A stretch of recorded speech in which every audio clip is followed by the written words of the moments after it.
Более 200 человек массовки, порядка 150 лошадей, профессиональные каскадеры. Масштабы съемок впечатляют. Сериал «Казах Еле» о становлении казахского ханства, мудрости правителей и, конечно, о героизме простого народа. Впрочем, самим создателям картины тоже потребовалось немало героизма. Говорят, в сложные экономические времена снимаем.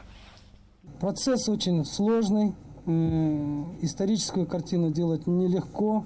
По-хорошему, конечно, бы нам 2-3 года бы, если бы дали возможность подготовиться, но в идеале сейчас время другое. К большому сожалению, еще вот так получилось, что этот мировой экономический кризис, сразу 2 дефолта.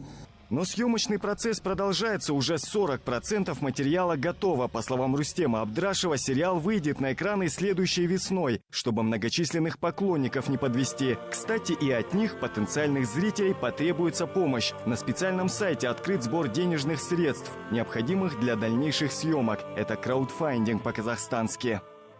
Вопрос не в количестве, а в желании помочь. Это масштабная съемка по нашей общей истории. Было бы здорово, если каждый внесет хоть какую-то лепту.